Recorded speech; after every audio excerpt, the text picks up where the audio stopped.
आखिर बहुत से देशों की आर्मी अपने साथ लाल चींटियों से भरे हुए बड़े बड़े बॉक्स क्यों रखती है। और आज आप अपने ही ब्रेन की एक ऐसी वीडियो देखने वाले हैं जिसे देखकर आपको एक्चुअली में समझ में आएगा कि हमारे ब्रेन में कोई भी चीज आखिर स्टोर होती कैसे है। साथ ही साथ क्या कभी आपने ये सोचा है कि आखिर इंडिया की सड़कें इतनी जल्दी क्यों टूट जाती हैं? मिलेगा सबका जवाब। चलिए शुरू करते हैं आज के नॉलेजेबल अध्याय को। गाइस, आज की डेट में आप किसी भी वेबसाइट के ऊपर चले जाइए, कोई सी भी रिसर्च पढ़ लीजिए, आपको ये बात पूरे तरीके से क्लियर हो जाएगी कि पूरे ही वर्ल्ड में अगर सबसे ज्यादा कहीं पर स्ट्रेस, डिप्रेशन या फिर एंजाइटी बढ़ रही है तो वो देश कोई और नहीं बल्कि हमारा देश भारत है। एंड इवन हमारे देश में यह आंकड़ा कितने बड़े स्केल पर बढ़ चुका है, इस बात का अंदाजा सिर्फ इसी चीज से लगा सकते हैं कि आज की डेट में इंडिया के अंदर हर 10 में से 2 लोग किसी न किसी लेवल पर मेंटल इलनेस या फिर प्रॉब्लम को फेस कर रहे हैं। अब गाइस, नॉर्मली इसके पीछे का सबसे बड़ा रीजन हमें बताया जाता है स्मार्टफोन, अनएम्प्लॉयमेंट या फिर हमारे आसपास का जो एनवायरमेंट है। But to be very honest, आप पूरी दुनिया की किसी भी कंट्री को देख लीजिए,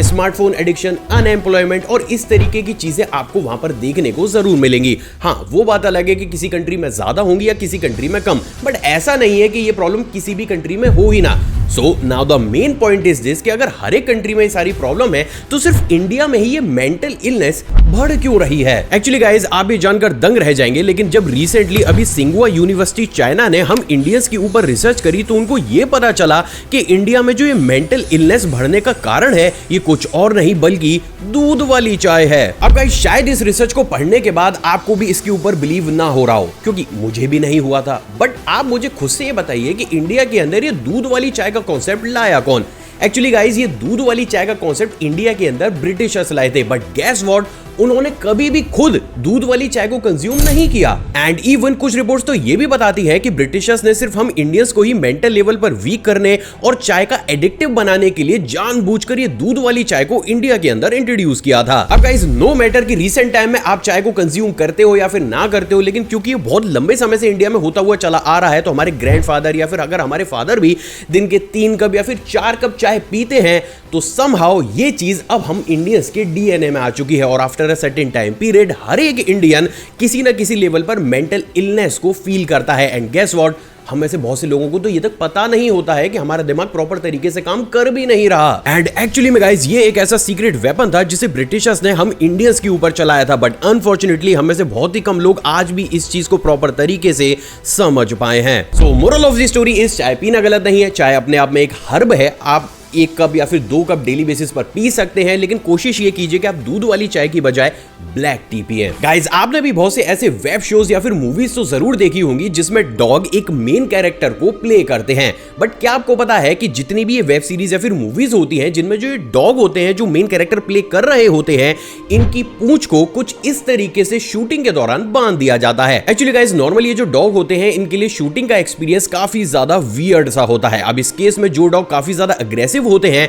उनको कभी भी शूटिंग के दौरान बुलाया नहीं जाता, क्योंकि इसकी वजह से एक्टर, एक्ट्रेसेस या फिर क्रू मेंबर को काफी ज्यादा परेशानियों का सामना करना पड़ता है। तो गाइस, यहां तक ये बात तो पूरी तरीके से क्लियर हो चुकी है कि शूटिंग में सिर्फ उन्हीं डॉग्स को बुलाया जाता है जो कि हम ह्यूमन से काफी ज्यादा फ्रेंडली होते हैं। लेकिन इन फ्रेंडली डॉग्स के साथ सबसे बड़ी प्रॉब्लम यह है कि जब भी किसी भी इंसान को देखते हैं, किसी भी सिचुएशन को देखते हैं, तो ये अपनी पूंछ को कुछ इस तरीके से वेव करना शुरू कर देते हैं। अब गाइस, नॉर्मली बहुत सी बार ऐसा भी होता है कि बहुत से ऐसे सीन होते हैं जिसमें डॉग को काफी ज्यादा अग्रेसिव और गुस्से में दिखाना होता है। बट अगर उनकी पूंछ स्क्रीन पर कुछ इस तरीके से हिलती हुई दिखे तो कहीं ना कहीं तक उनके एक्सप्रेशन से ये जो पैटर्न है ये पूरे तरीके से मैच नहीं करता। और यही वो सबसे बड़ा कारण है जिसके चलते हुए जैसे ही शूट शुरू होता है, डॉग्स की पूंछों को कुछ इस तरीके से बांध दिया जाता है और इसके बाद स्क्रीन पर आप जिस भी पूंछ या फिर टेल को देखते हैं उसको वीएफएक्स या फिर ग्राफिक्स के जरिए जनरेट किया जाता है। सो फाइनली आप ये कह सकते हैं कि अभी तक आपने जितनी भी वेब सीरीज देखी होंगी, जितनी भी मूवीज देखी होंगी, 99% केसेस में उस डॉग की जो पूंछ आपको स्क्रीन पर दिखाई दी होगी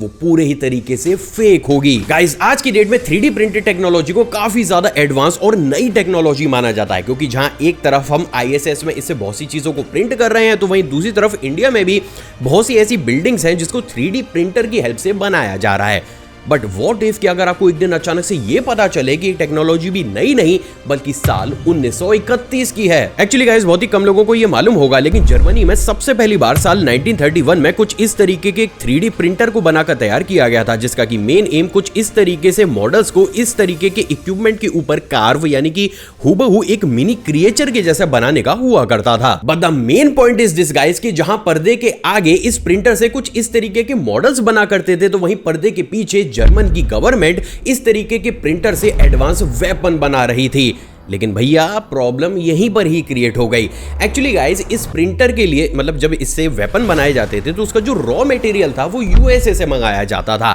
अब एक पॉइंट के बाद जर्मन इंजीनियर्स को ये लगने लगा कि अगर बाई चांस ये टेक्नोलॉजी दुनिया के सामने आ गई और यूएस के इंजीनियर्स को ये पता चल गया कि इस तरीके के प्रिंटर से एडवांस वेपन्स बहुत जल्दी बनाए जा सकते हैं और रॉ मटेरियल भी खुद यूएसए से ही आ रहा है, तो यूएसए जर्मनी से पहले और काफी कम दाम पर बहुत सारे वेपन्स को बना सकता है। अब गाइस ये एक ऐसी चीज थी जिसने जर्मन के इंजीनियर्स की रातों की नींदें उड़ा दी और ना चाहते हुए भी उन लोगों को इस ऑसम सी टेक्नोलॉजी को ठंडे बस्ते में डालना पड़ा। गाइस आपने भी इस चीज को नोटिस तो जरूर किया होगा कि जब भी कोई भी वुमन जो होती हैं वो प्रेग्नेंट होती हैं तो वो काफी ज्यादा चिड़चिड़ी हो जाती हैं, सोशली किसी से ज्यादा बात नहीं करती,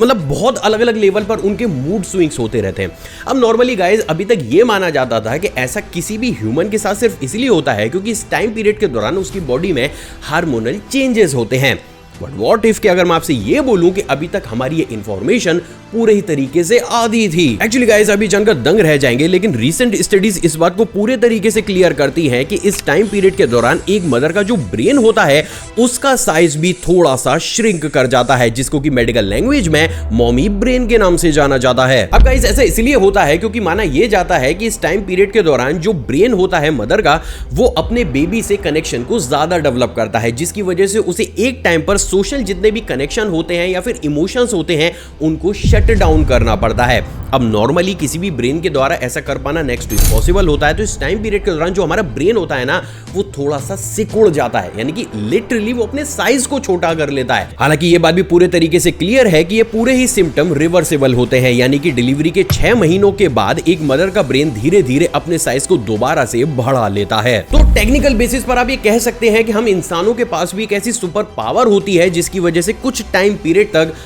हम ह्यूमन स्पीशी भी अपने ब्रेन को श्रिंक कर लेते हैं, which is really strange. Guys, क्या आपको पता है कि रिसेंट टाइम में यूएसए में बहुत से ऐसे रेस्टोरेंट्स को भी खोला जा रहा है जहां पर अगर आपकी हाइट उस रेस्टोरेंट में काम करने वाले शेफ की हाइट से ज्यादा है तो आपको फ्री ऑफ कॉस्ट बहुत सी चीजें खाने को मिल जाती हैं। सिर्फ इतना ही नहीं बल्कि वहां पर बहुत से ऐसे ग्रोसरी स्टोर्स और मॉल्स को भी खोला गया है जहां पर उन सभी लोगों ने एक पैरामीटर सेट कर रखा है कि अगर आप उस पैरामीटर से ज्यादा लंबे हैं तो आपको प्रोडक्ट्स पर अच्छा खासा डिस्काउंट देखने को मिलेगा। But the main fact is this कि आखिर यूएसए जैसी कंट्री हाइट को लेकर इतना ऑब्सेस्ड हो क्यों रही है। एक्चुअली गाइस आप भी जानकर दंग रह जाएंगे, लेकिन रिसेंट स्टडीज ये बात पूरी तरीके से क्लियर करती हैं कि over a time period USA के लोगों की हाइट स्टेबल या फिर बढ़ने की बजाय कम होती हुई चली जा रही है। और गाइस ये चीज कोई नई नहीं है, क्योंकि अगर आपको याद होगा तो आज से कुछ टाइम पहले मैंने आपको यह बताया था कि जब साउथ कोरिया में इस तरीके की चीजें हो रही थी तो वहां पर उन्होंने एक जेनेटिक इंजेक्शन को बनाकर तैयार किया था जिसको वो बहुत से लोगों के अंदर इंजेक्ट कर दिया करते थे और after a certain time period जब वो बेबी बड़ा होता था तो उसकी हाइट काफी ज्यादा इंप्रूव कर जाती थी। एंड गेस व्हाट, अब रिसेंट टाइम में यूएसए के अंदर भी इन तरीके की मेडिसिन को लाया जा रहा है, लेकिन क्योंकि लोग इन तरीके की मेडिसिन को एज यूजुअल लेते नहीं है, भाई ऑब्वियस सी बात है कोई भी नहीं लेगा। अगर मैं आपसे ही बोलूं कि आपको आपकी हाइट बढ़ जाएगी, आपकी बेबी की हाइट बढ़ जाएगी, इस इंजेक्शन को लगवा लीजिए, तो मेजॉरिटी ऑफ पीपल इन सारी चीजों को अवॉइड करते हैं। तो गाइस इसी चीज के चलते हुए लोगों के दिमाग में सबकॉन्शियसली ये बैठाने के लिए कि ज्यादा हाइट उनके लिए काफी ज्यादा अच्छी है, यूएसए में इन तरीके की स्कीम्स या फिर रेस्टोरेंट्स को खोला जा रहा है। अब गाइस इस चीज को भी थोड़ी देर के लिए साइड में रखते हैं और यहां पर मेरा भी क्वेश्चन है कि क्या इंडिया में भी पॉपुलेशन को लेकर इस तरीके की चीजें नहीं की जानी चाहिए। मतलब हम सभी को पता है कि यार इंडिया के अंदर जो है पॉपुलेशन वो बढ़ती हुई चली आ रही है, बढ़ के आ रही है, पॉपुलेशन हट रही है और आगे आने वाला समय ऐसा होगा कि जहां पर ना लोगों को जॉब मिलेगी, ना अपॉर्चुनिटीज मिलेंगी और वो सारी चीजें हम सभी को फेस करनी होंगी जिसे हमें आज की डेट में ही टैकल करना होगा। तो आज की डेट में अगर इंडिया में कुछ ऐसे मॉल्स खोल दिए जाएं या कुछ ऐसे ऑफर दिए जाएं कि आपके अगर इतने बच्चे हैं तो आपको इतना डिस्काउंट मिलेगा, कम बच्चे हैं तो ज़्यादा डिस्काउंट मिलेगा, एक ही बच्चा है तो और ज्यादा डिस्काउंट मिलेगा। तो कहीं ना कहीं सबकॉन्शियसली हम लोगों के दिमाग में ये बैठा देंगे कि भाई देखो ओवर पॉपुलेशन किसी के लिए भी सही नहीं है। इस तरीके की चीजें अगर इंडिया में आएंगी तो मे भी ये हो सकता है कि आगे आने वाले 5 साल या 10 साल में लोगों के दिमाग में सबकॉन्शियसली ये भर जाए कि भाई हमें एक लिमिटेड अमाउंट तक ही अपनी पॉपुलेशन को बढ़ाना है। वैसे आपको क्या लगता है, क्या इनिशिएटिव इंडिया के अंदर पॉपुलेशन को लेकर आना चाहिए या फिर नहीं? आप अपनी राय नीचे कमेंट सेक्शन में दीजिएगा जरूर। गाइस नॉर्मली हम लैपटॉप पर या फिर मोबाइल पर अगर किसी भी काम को करने के लिए कोई प्रोजेक्ट को खोलते हैं और उसको जब सेव करते हैं तो वो फाइल तब जाकर उस फोन की या फिर उस लैपटॉप की हार्ड ड्राइव में सेव होती है। बट क्या आपको पता है कि सेम यही प्रोसेस एक इंसान के ब्रेन में भी होता है? यानी कि आज की डेट में आप जो इस वीडियो को देख रहे हैं, इससे कुछ सीख रहे हैं, जब एक पॉइंट के बाद दिमाग को लगेगा कि हाँ भाई एक अच्छी खासी इंफॉर्मेशन गैदर हो चुकी है, तब जाकर वो इंफॉर्मेशन आपके ब्रेन के उस पार्ट में जाकर स्टोर हो जाएगी, जिसे टेक्निकल बेसिस पर अगर आज की लैंग्वेज में समझा जाए तो वो किसी भी फोन की स्टोरेज डिवाइस होती है। अब गाइस अभी तक मैंने आपको जो बोला है वो भले ही बोलने में या सुनने में काफी ज्यादा इजी लग रहा हो, लेकिन एक्चुअल बेसिस पर हम इंसानों के दिमाग के अंदर की ये प्रोसेस काफी ज्यादा कॉम्प्लेक्स होती है। एंड ऑनेस्टली हम में से बहुत ही कम लोगों ने इसे कभी अपनी आंखों से देखा होता है। तो जो चीज आपने नहीं देखी होती और जो चीज कॉम्प्लेक्स होती है उसी को तो दिखाकर आसान बनाते हैं हम। एक्चुअली गाइस अभी आपकी स्क्रीन पर आपको एक ह्यूमन ब्रेन की ऐसी वीडियो क्लिप दिखाई जा रही है जो शायद आज से पहले आपने कभी भी नहीं देखी होगी। और इस वीडियो क्लिप में आप क्लियरली ये देख सकते हैं कि कैसे जब भी हम कोई नई चीज सीखते हैं या फिर इंफॉर्मेशन को गैदर करते हैं तो हमारे कुछ न्यूरॉन्स उस इंफॉर्मेशन को लेकर एक छोटे से झुंड में इकट्ठे हो जाते हैं। लेकिन जैसे ही वो इंफॉर्मेशन परमानेंट सेव करने की कंडीशन तक जाती है तो वही न्यूरॉन्स का झुंड कुछ इस तरीके से आगे बढ़कर एक बड़े न्यूरॉन्स कनेक्शन के अंदर जाकर मिल जाता है। और एक्चुअल बेसिस पर यह प्रोसेस तब होती है जब अंदर से हमें वो फीलिंग आती है ना कि हाँ भाई हमने जो लर्न किया है वो हमें याद हो गया है, या फिर हमने जो स्किल सीखी है वो अब एक तरीके से हमारे दिमाग में घुस चुकी है। अब इंटरेस्टिंगली जब भी फ्यूचर में हम दोबारा से इस इंसिडेंट या फिर इंफॉर्मेशन के बारे में सोचते हैं तो हमारे ब्रेन्स के यही न्यूरॉन्स कनेक्शन इस तरीके से इंफॉर्मेशन को दोबारा से बाहर निकालकर उससे एक्सेस करने लगते हैं। और इसलिए भी आपने इस चीज को नोटिस तो जरूर किया होगा कि कभी कभी ऐसा भी होता है कि भले ही रट्टा मार मार के हमने किसी भी चीज को याद किया हो, लेकिन कभी कभी ऐसा लगता है कि यार एक तरीके से वो दिमाग से गायब ही हो गया है। और ऐसा सिर्फ इसलिए होता है गाइस क्योंकि जैसे ही आप अपने ब्रेन को उस इंफॉर्मेशन को एक्सेस करने की कमांड देते हैं वो न्यूरॉन्स का झुंड या तो अपने हब के अंदर जाकर बिखर जाता है या फिर वो अपने कनेक्शंस को लूज कर लेता है। हालांकि ये पूरी ही चीज काफी ज्यादा कॉम्प्लेक्स होती है और मैंने ये पूरी कोशिश की है कि इसको ये इजी लैंग्वेज में आपको समझा सकूं। आखिर इंडिया में सड़कें इतनी जल्दी क्यों टूट जाती हैं? एक्चुअली गाइस ये एक ऐसी प्रॉब्लम है जिसको हर एक Indian day to day face करता ही है, क्योंकि आज की डेट में अगर एक्सप्रेसवेज या फिर हाईवेज को छोड़कर सिटी की सड़कों पर नजर डाली जाए तो मुश्किल से ही कोई भी बनी हुई सड़क यहाँ पर 1 या फिर 2 साल तक सिटी के अंदर टिक पाती है। सिर्फ इतना ही नहीं बल्कि हमारे सड़कों की हालत तो कुछ ऐसी हो चुकी है कि अक्सर हमें ऐसी खबर भी सुनने को मिलती है कि जहां पर दुनिया को अलविदा कह चुका इंसान एम्बुलेंस के अंदर सड़क के गड्ढों की वजह से ही जिंदा हो चुका है। तो वहीं दूसरी तरफ बहुत बेहाल सड़कों की वजह से एक कपल उसमें गिर जाता है, वाइफ कोमा में चली जाती है, तो पुलिस रोड कॉन्ट्रैक्टर पर एक्शन लेने की बजाय हस्बैंड को ही अंदर डाल देती है, क्योंकि पुलिस को ऐसा लग रहा था कि जो हस्बैंड है वो गाड़ी प्रॉपर तरीके से नहीं चला रहा था।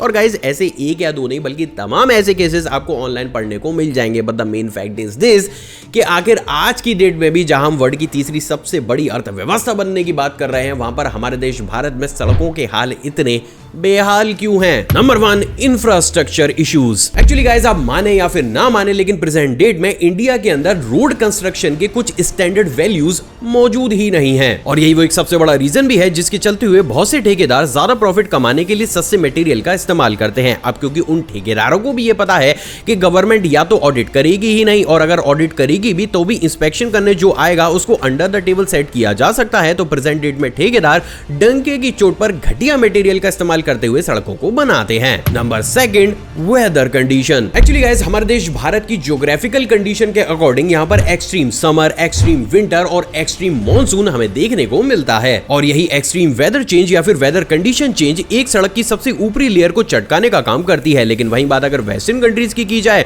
तो क्योंकि वहां का वेदर इतना ज्यादा सडन चेंज नहीं करता है, तो वहां पर जो नेचुरल डिजास्टर होते हैं इसकी वजह से सड़कें ज्यादा डैमेज नहीं होती। Number 3, overloading and traffic. Actually guys, अगर आप भी इंडिया से बाहर किसी बड़ी कंट्री में घूमने गए होंगे या फिर किसी काम से गए होंगे तो आपने इस चीज को नोटिस तो जरूर किया होगा कि वहां पर स्पेशली बहुत सी ऐसी सड़कों को भी बनाया जाता है जिनके ऊपर सिर्फ ओवरलोड ट्रक या फिर हैवी व्हीकल्स को ही चलाया जाता है। लेकिन बात अगर इंडिया की जाए तो क्योंकि ऑलरेडी इस सेक्टर में हमारा इंफ्रास्ट्रक्चर काफी ज्यादा कमजोर है, तो इंडिया में इन तरीके की अलग सी रोडों को बनाकर तैयार नहीं किया जाता और ऑलमोस्ट इंडिया की हर एक सिटी में देर रात को हमें ओवरलोडेड या फिर हैवी व्हीकल चलते हुए नजर आते हैं, जिसकी वजह से सिटी की सड़कें जिनको बनाने में ऑलरेडी घटिया मटेरियल का इस्तेमाल किया गया था उनका हाल बद से बदतर हो जाता है। और गाइस, अगर अब सबसे लास्ट फैक्टर की बात की जाए तो वो है पुअर मेंटेनेंस। एक्चुअली गाइस, इस दुनिया की बहुत सी डेवलप्ड और इवन डेवलपिंग कंट्री के अंदर भी रोड सेफ्टी के अंदर एक ऐसा लॉ भी होता है जिसके अकॉर्डिंग अगर पूरी ही कंट्री की किसी भी रोड पर उनके डिसाइड पैरामीटर से ज्यादा गहरा और चौड़ा गड्ढा अगर हो गया है तो वहां के रोड डिपार्टमेंट को उसे 24 घंटों के अंदर ही भरना पड़ेगा। लेकिन वही बात अगर इंडिया की जाए तो गड्ढा तो छोड़िए, गड्ढे के अंदर अगर पूरा ट्रक भी घुस जाता है तब भी इतने फास्ट पेस पर हमारे यहाँ इसके ऊपर एक्शन नहीं लिया जाता, क्योंकि गाइस यहाँ एक तरफ इस तरीके की चीजों को करने में हम काफी ज्यादा सुस्त हैं तो वहीं दूसरी तरफ हमारी कंट्री में इन तरीके की चीजों को लेकर कोई भी प्रॉपर लॉ मौजूद नहीं है। और यही वो सारे कारण है जिसकी वजह से हर कुछ दिनों के बाद हमें ऐसी खबर देखने को मिलती है जहां पर खराब सड़क की वजह से कोई ना कोई भारतीय इस दुनिया को अलविदा कह जाता है या उसे सड़कों की वजह से भारी नुकसान का सामना करना पड़ता है। सो फाइनली अब आप ये भी जानते हैं कि आखिर इंडिया के अंदर सड़कें इतनी जल्दी क्यों टूट जाती हैं और इसके सॉल्यूशन क्या हैं। हाँ, बस कोई करना चाहे उस सॉल्यूशन को तो। आखिर कुछ देशों की आर्मी अपने साथ लाल चींटियों से भरे हुए बॉक्स को क्यों रखती है। एक्चुअली गाइस, अभी तक तो आपको यह पता होगा कि दुनिया की बड़ी बड़ी आर्मी अपने साथ एडवांस वेपन्स और गैजेट्स का इस्तेमाल करती है, but I am damn sure आपको यह नहीं पता होगा कि इस दुनिया में बहुत सी ऐसी आर्मी भी मौजूद है जो जब भी किसी भी टफ सिचुएशन में जाती है या फिर वॉर सिचुएशन में जाती है तो वो अपने साथ एक लाल चींटियों से भरे हुए बॉक्स को भी लेकर जाती है। एंड गेस व्हाट, उन चींटियों का इस्तेमाल दुश्मन देश की सेना के लिए नहीं बल्कि अपने खुद के जवानों को जिंदा और सुरक्षित बनाए रखने के लिए किया जाता है। असल में गाइस, ये कहानी शुरू हुई थी साल 1990 से जब जॉन मुरे नाम की एक स्काई डाइवर 14,000 फीट की ऊंचाई से एक प्लेन से जंप करती हैं। अब इंटरेस्टिंगली बीच हवा में पहुंचने के बाद जॉन को यह पता चलता है कि जिस पैराशूट को लेकर वो प्लेन से कूदी थी वो पैराशूट तो खुल ही नहीं रहा है और अनफॉर्चुनेटली जॉन साउथ कैरोलिना की उस जमीन से सीधा 80 माइल्स पर आवर की स्पीड से टकरा जाती है। बट सरप्राइजिंगली जॉन जिस जगह पर आकर गिरी वहां पर लाल चींटियों का घर था, जिसकी वजह से वो लाल चींटियां गुस्से में जॉन को अलग अलग जगह पर बहुत बड़े स्केल पर काटना शुरू कर देती हैं। अब इंटरेस्टिंगली जैसे ही उन लाल चींटियों ने जॉन को काटना शुरू किया उनका ठंडा पड़ चुका ब्रेन और नर्वस सिस्टम इसी इरिटेशन की वजह से दोबारा से एक्टिवेट होने लगा। एक्चुअली गाइस, नॉर्मल कंडीशन में अगर कोई भी चींटी या फिर इंसेक्ट हमें काटता है तो हमारा नर्वस सिस्टम तुरंत ही एक्टिवेट होकर ब्रेन तक वो सिग्नल पहुंचाता है जिसकी वजह से ब्रेन को यह पता चलता है कि बॉडी के इस पार्ट में हमें इरिटेशन या वो अजीब सी जलन या दर्द महसूस हो रहा है। अब क्योंकि इस केस में जॉन को काफी ज्यादा चींटियां एक साथ काट रही थी तो उनकी पूरी बॉडी का नर्वस सिस्टम टकराने के बावजूद भी डीएक्टिवेट होने की बजाय एक्टिवेट होकर ब्रेन को सिग्नल भेजने लगा, जिसकी वजह से जब कई घंटों के बाद जॉन का इलाज हॉस्पिटल के अंदर शुरू हुआ तब भी वो कुछ महीनों में आसानी से रिकवर कर गई। एंड बाद में डॉक्टर्स ने ऑफिशियली इस बात को एडमिट किया कि अगर वो लाल चींटियां जॉन को नहीं काटती तो इस टकराव के बाद जॉन की ब्रेन और नर्वस सिस्टम का पूरे तरीके से कोलैप्स कर जाना तय था। अब अजीब बात यह है दोस्तों कि जहां एक तरफ इस चीज को पूरी ही दुनिया ने एक बुरा इंसिडेंट समझकर भुला दिया तो वहीं बहुत से देशों की आर्मी ने